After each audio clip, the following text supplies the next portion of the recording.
Hey everybody, Matt here, and today I want to talk about the Turtle Beach Atlas Air wireless open back gaming headset. Now, I bought these when they came out. I've used them pretty extensively since then, and I definitely have a lot to say about them, so this might end up being a bit of a longer video for my channel.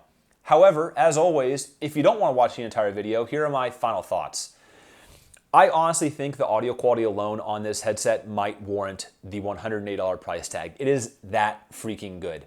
I would definitely be wary of anybody who tries to say, oh, I tried those out. It's classic Turtle Beach bullshit. They sound like shit. Like, no, they don't. They sound amazing. Video games, music, movies, it doesn't matter what you are watching or playing. It's incredible. I'm still surprised that Turtle Beach was able to pull this off. I don't want it to be any secret. I'm not the biggest fan of them in terms of their headsets over the last couple of years, whether that be audio quality, build quality, all of it in general, right? I feel like they could do better. And this, to me, is a huge step forward in that audio quality department. I don't think it matters if you are a fan of closed back or open back audio. I honestly think that if anybody were to try these on and play games, listen to music, whatever it may be, they'd be impressed at the quality there, all right? Now, that being said, in classic Turtle Beach fashion, with the exception of the audio quality, I think every facet of the headset has some room for improvement, all right? My complaints with the microphone and the comfort are pretty Mickey Mouse. Let's just get that out of the way right now, right? I don't think they are detractors in a way that someone would be like, never buy the Atlas Air because they're uncomfortable. But the microphone, is it great? No, it's passable. Like, is it as bad as the Logitech Pro X2 microphone? No, but is it as good as the $120 microphone that comes on the HyperX Cloud III wireless? Also, no. I'll do a microphone test later on and compare them to those two headsets specifically so you can see what I'm talking about. So it's passable. All right. Well, are they comfortable? Well, again, they're not uncomfortable, right? I think that Turtle Beach might have mistaken lightweight for comfort. Like said, if it is lightweight, it must be comfortable, right? I don't mind wearing them for long periods of time. Let's just get that out of the way. But like, dude, I don't love suspension style headbands. I don't like circular ear cushions. You know, it's just a little bit goofy, but it's not worth saying don't go out and buy these. The only area where I would agree with people who give these a 1-star review and say don't go out and buy them is the software. The software is dog shit, all right? I don't want to sugarcoat it. Turtle Beach Swarm 2 software is the worst I've ever used. I apologize to Razer Synapse and to HyperX Ingenuity. Any of their softwares I've ripped on over the past couple of years when I've been reviewing their products, they don't hold a candle in the stinky department to Swarm 2. Well, what are you talking about, bud? Here's what I'm talking about. So first off, let's talk about the software kind of just built into the headset. Let's talk about the volume control. For some wacky-ass reason, below 65% volume, this headset is functionally unusable. Like, this thing lives between 75 and 90% volume on my PC, which is just weird for me to have the volume that loud constantly just for normal use. Well, hold on, Matt. Can't you just go into the EQ software and just raise all the levels up and then it'll just be louder by default? Yes, you can, but when I tried doing that, what I found, and some people mentioned it because there was a different YouTuber who did recommend the same thing, what I found is that you get this noise that sounds like wind almost. Every time a word is being said, it sounds like noise is going over and it's really fucking annoying to listen to. So that drove me nuts, right? So I had to set it back to level. All right, well, that's one thing. What else? For some reason, this is the volume knob, right? Normal volume knob. Tons of little steps, like a ton of steps over the spin. Here's 1 step, 2 step, 3. For some dumbass reason, each one of those is 6 volume ticks on your PC. So if you want to go from 80 to 84 volume, yeah, you can't do that. You get to go 80, 86, 92. Like, and you think that you'd be able to like, well, I can edit that. No, you can't edit that in the software. All right, well, what else? Okay, well, when I have the software open and I turn the headset off and I turn it back on, all of my presets that I've created get duplicated, and I'll just do a demo of that for you later. And then there are some smaller things, right? So it has a game chat mixer in it, right? Woohoo! I fucking love game chat mixers, dude. However, it's not on the physical headset. You can't just access it physically. You have to tab out, go to the software and use the slider. And even then, the way you have to set that thing up so that it actually works, I still haven't been able to figure it out.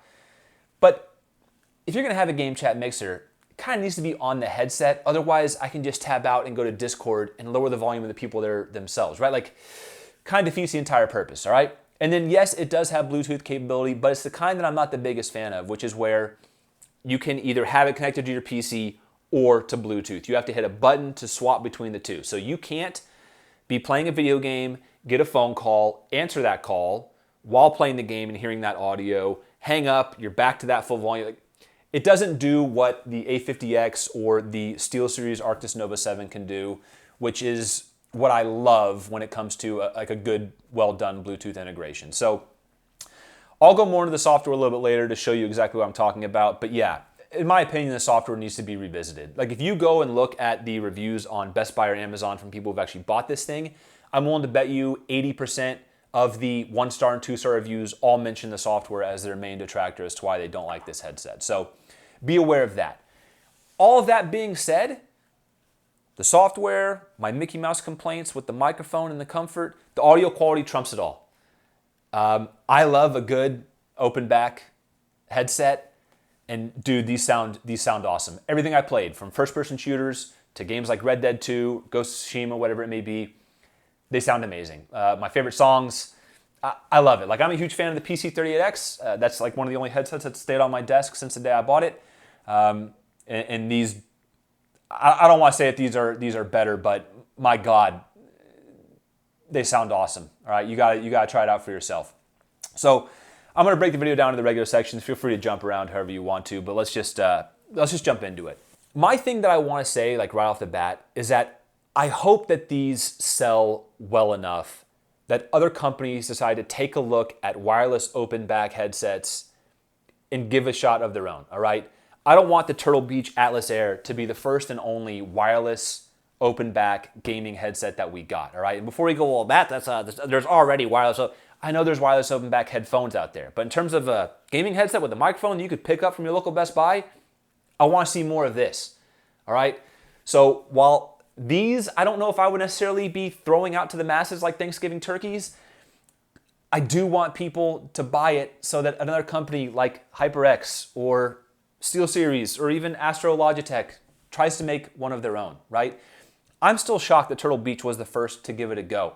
I figured that another one of those companies like HyperX or like Sennheiser would have done it. When I built my PC in 2016, two of the most popular headsets, HyperX Cloud II wireless closed back gaming headset, Sennheiser Game 1 wired open back gaming headset.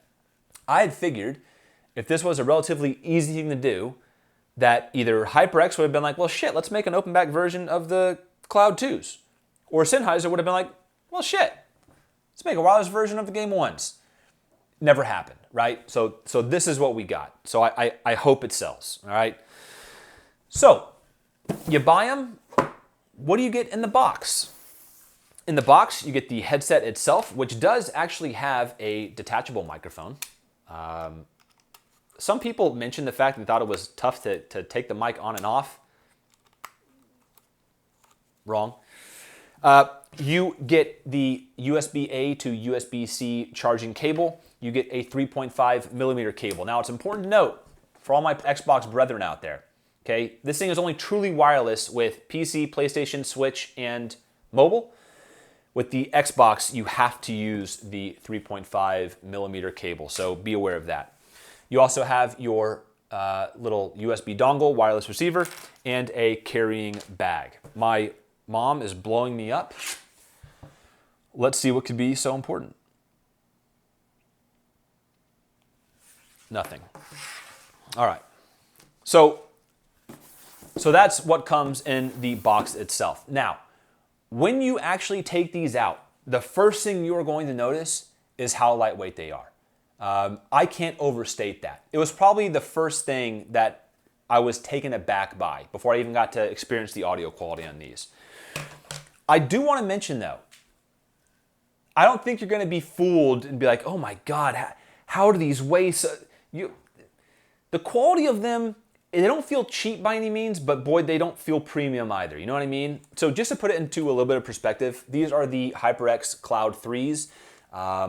No Bluetooth, game chat mixer, any of that kind of stuff, right? These weigh in at 342 grams. They have a metal frame and all of that, all right? This is the Atlas Air, weighs in at 301 grams. So pretty significant weight reduction and yeah, very, very lightweight. Now, I love when people do these durability tests on their channels like this is gonna be indicative of what the fuck is that? But yeah, while they might feel a little bit cheap, I'm not really overly concerned with them breaking unless you're just an absolute savage with your headset. I did see one review where someone mentioned the fact that there is, I think it's this hinge right here. It's not really a hinge. It's where the band connects to the ear cup. They said that this came unglued and fell off, but I don't know how true that could be, right? So only time is going to tell how these actually hold up. It's been a very long time since I bought and kept a Turtle Beach product, all right? So we'll see. But I've used these a hell of a lot. Taking them on, taking them off, done this dumb twisty thing. I don't really have any concerns with the build quality beyond the fact that from the day I opened it, this left ear cup has always made this creaking noise, right? Does it matter? Do I actually notice it? No, but something I thought was interesting. All right, so on the headset itself, running over the features real quick. Everything that you can do with this is done on the left ear cup. Right here is the volume dial, like I had said. Each one of these little steps, step, step, step, step, is 6 turns of, is 6% volume, which is just still so fucking dumb. You have your flip to mute microphone right here. You have your Bluetooth button. Now, this is what you use to connect your phone via Bluetooth, but it's also a multimedia button. So if you are on your PC and watching something on Netflix or whatever, you can hit this, it'll play and pause it, right? Listen to music, whatever it may be. You have your USB-C charging port, you have your 3.5 millimeter jack, you have your little function switch right here, which is what's going to swap you from Bluetooth mode to wireless mode. So going to swap you from Bluetooth to the wireless receiver itself. And then right behind that is your power button. There is nothing on the right ear cup that does anything. In terms of adjustability, these do have that suspension style headband, which I think these are going to fit pretty much everyone's head. And even if they don't, you have the ability to actually adjust them down or up because they did add a little bit of like a Velcro slider there that you can attach and reattach that to, all right?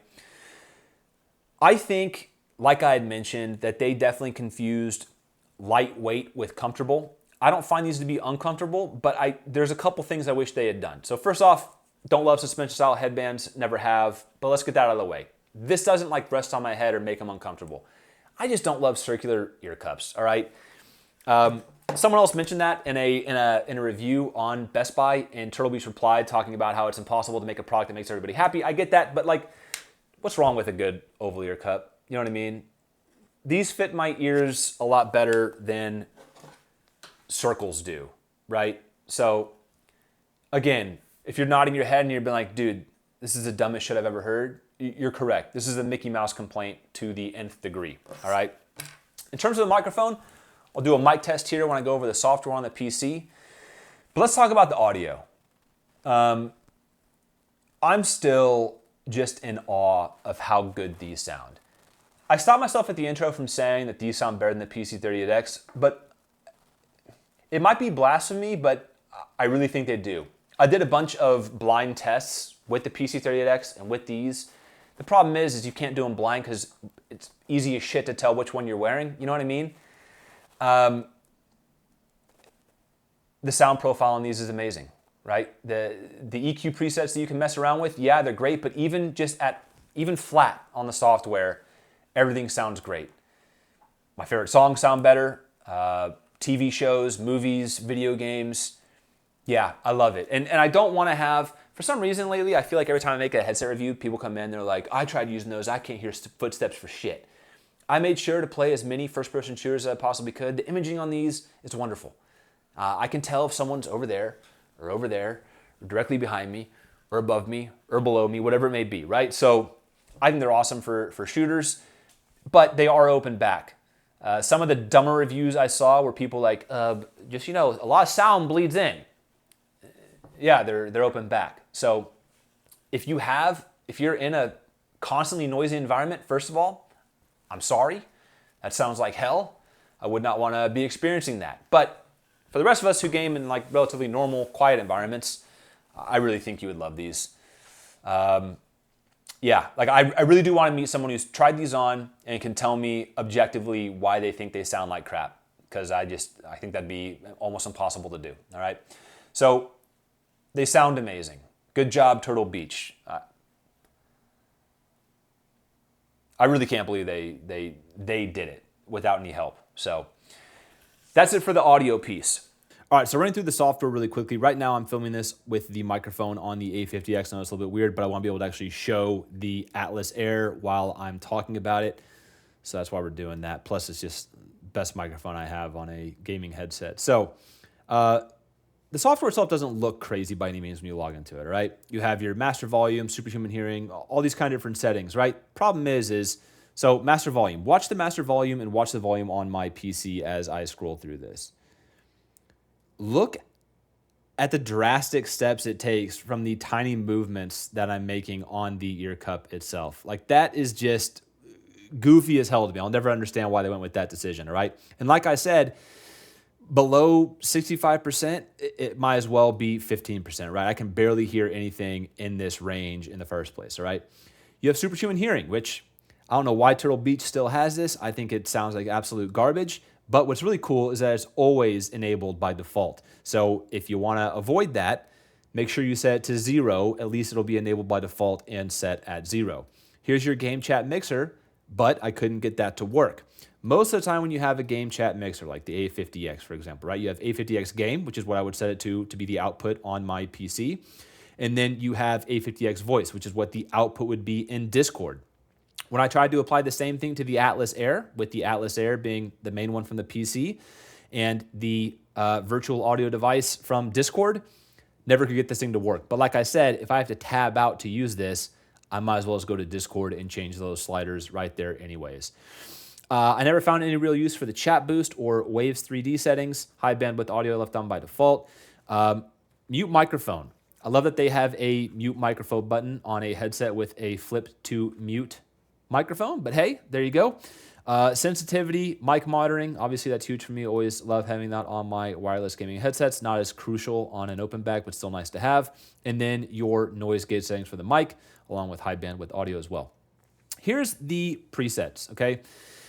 This is what a YouTuber had recommended to make this thing sound a little bit better and to help combat the super low volume. This is also what I found produced that really annoying windy sound. It's the only way I know how to describe it, from TV shows or cutscenes in video games, that it took me a long time to figure out what the hell it was I was making that noise until I just came back here and set it back to Turtle Beach signature sound, flat EQ, and sure enough, it went away. At the bottom here, you have your battery. That's behind my dumb face right there, and your power options and your voice and tone prompts. So like I was saying at the start, right now I have 4 duplicates because I've been messing with this for a little bit. 4 duplicates of my 2 presets that I've made, and superhuman hearing is turned off, all right? So let's see what happens when I turn the headset off. You heard the do-do-do, right? It turns off.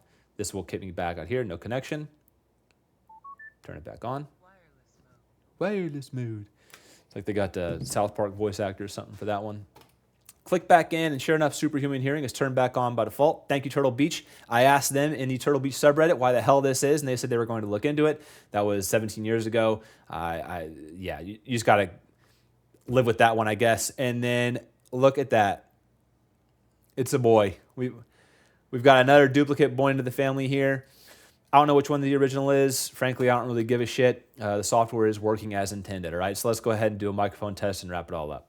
All right, so jumping into the microphone test, right now I am using the mic on the Logitech Pro X2, which has become my new kind of golden standard for what a bad gaming headset microphone can sound like, which is astounding considering the fact that this is on a $250 product that has Blue, the people who made the Yeti, technology in it with the microphone, right? So that's this one.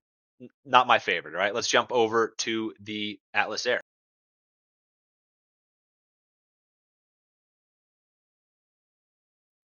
All right, so this is the microphone on the Turtle Beach Atlas Air. I think this thing falls perfectly in the middle between something like the Pro X2 and the HyperX Cloud 3s, which will be up next. This is not bad enough to where my friends in Discord said, holy shit, you sound bad, right? They definitely noticed a huge jump in quality between the A50X and this, but I think that's to be expected. I do believe that they could have put a better microphone on this headset, but it is what it is. One thing I forgot to mention in my earlier segment about comfort is, and this is really dumb, but I never thought I would complain about clamping force being too little on a headset. I know a lot of people hate, microphones or headsets, excuse me, who have too tight of a clamping force. This is really loose. Like, when obviously no one shakes their head like that when they're gaming, but like, dude, when I get up to like just go get a glass of water or whatever, like these bob around and shake around your head a lot. There's just not a lot of clamping force there. Like the ear cups don't touch like every other headset does when it comes to that kind of, that clamping force deal. So just something I wanted to mention, right? Let's jump over to the HyperX Cloud 3 microphone.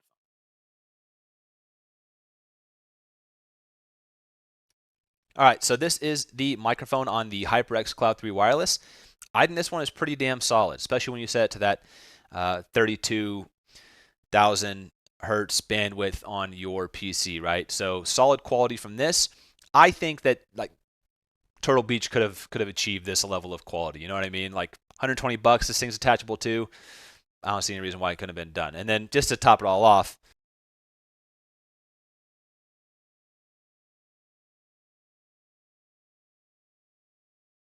I love the fact that they put the console switching shifter just right in the middle of the thing. You can touch it on accident and then you don't even have it. But this is the mic on the A50X, obviously just fucking cream of the crop right here. I love it. So that's going to do it for the mic test. Let's wrap it up. So I'll let you guys make your own decisions based off of what you saw and heard in the software and mic demos, but let's just go ahead and wrap this whole thing up. I have always said in my videos, I hope one day it can like be a mantra. The two most important things in a gaming headset are audio quality and comfort. If it does not sound great and it is not comfortable to wear for long periods of time, I will not ever recommend it on this channel. By that metric alone, the Atlas Air is a worthy headset in my personal opinion. But you have to deal with that software. It's not a huge detractor for me necessarily because I've kind of accepted my fate. I live with my volume at a high level. I have no game chat mixer. I don't get to use the Bluetooth functionality very often, right?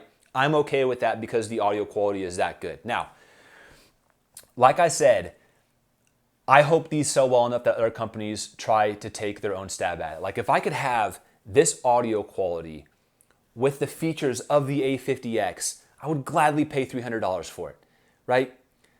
But $180 for audio alone might be tough for some people to stomach, all right?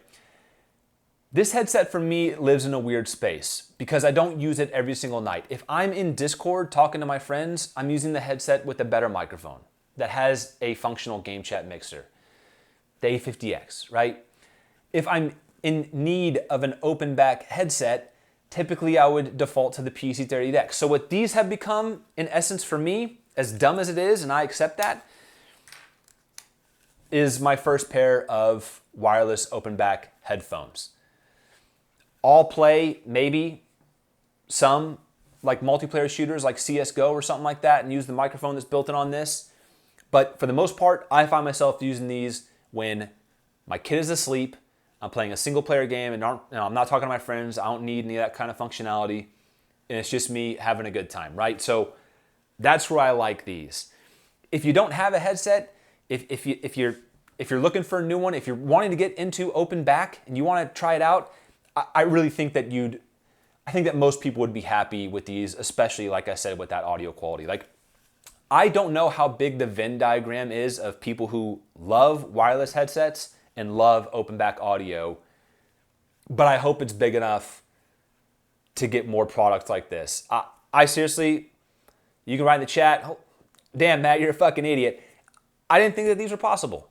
I figured somebody would have done it by now, like besides Turtle Beach. So hats off to them. The audio is great. I do enjoy these, but I would be lying to you all, my viewers, if I said these are. I'm going to throw away the Astros. These aren't my new daily driver, but they are impressive. If I want to use an open back headset, I'll probably be using these. So I hope the video was helpful. If you have any questions, comments, concerns, leave them in the section below. Have a beautiful weekend. Talk to you guys next time.